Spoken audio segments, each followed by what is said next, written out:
Imagine this. It's 2:17 a.m. Rain hitting your face. Your phone is dead. Your wallet is gone. The person you trusted the most? Gone, like you never existed. Your best friend? Took credit for your work and smiled doing it. And tomorrow morning, you're expected to show up like nothing happened. Now here's the question. Why do some people break in this moment, while others become something dangerous? Because right here, right in this exact second, a voice shows up. Not loud, not emotional, cold, calm, clear. It says, "Good, let it fall apart." That voice, that's the beginning of becoming mentally untouchable. And if you don't understand what I'm about to say next, you'll keep getting hurt by the same people, in slightly different forms, for the rest of your life. Stay with me, because these 5 lessons don't make you nicer. They make you unstoppable. Section 1.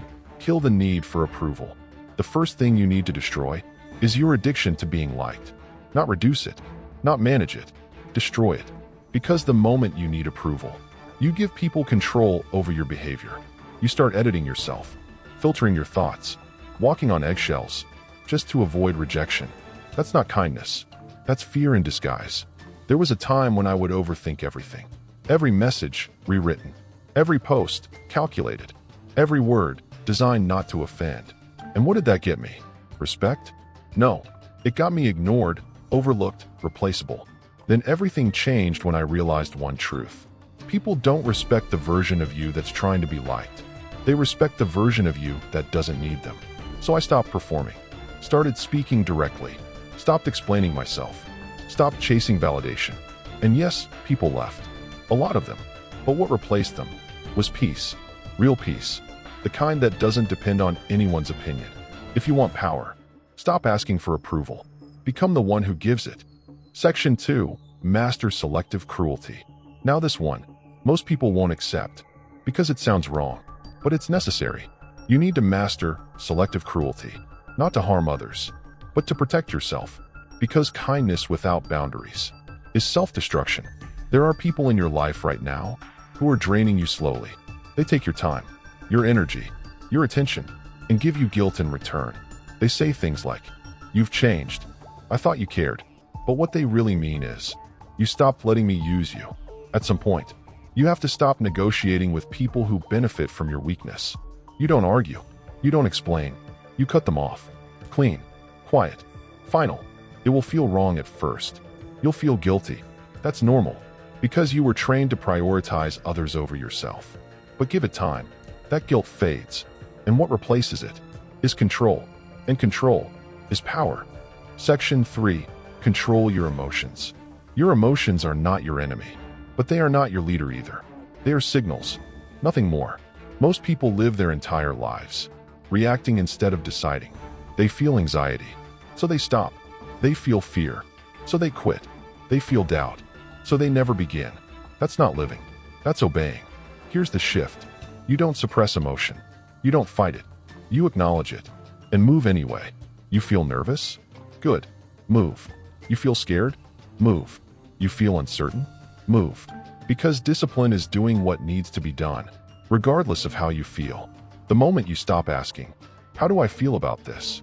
and start asking, "What needs to be done?" that's when you take control. And once you take control, your emotions stop controlling you. Section 4. Life is not fair. Use it. Here's a truth most people avoid. Life is not fair. It never was. It never will be. Some people start ahead. Some people cheat. Some people win without effort. And yes, it's frustrating. But here's the dangerous part.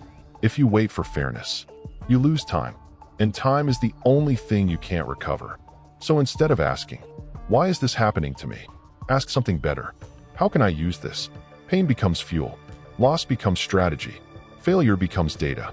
Every setback is either a reason to stop or a tool to evolve. And the people who become untouchable, they use everything. Nothing is wasted. Section 5. Become comfortable being misunderstood. This is the final level, the one that separates the average from the dangerous. You have to become okay with being misunderstood, because the moment you try to make everyone understand you, you start shrinking yourself, explaining yourself, justifying your choices, begging for acceptance. But here's the truth. Some people will misunderstand you on purpose. Not because you're unclear, but because they need you to stay small. So stop explaining.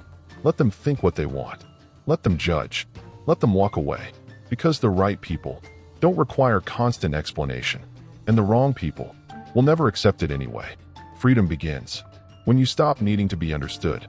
At some point, you reach a place where being alone feels better than being surrounded by fake energy, where silence feels stronger than forced conversations, where respect matters more than approval. That's when everything changes. People will look at you differently.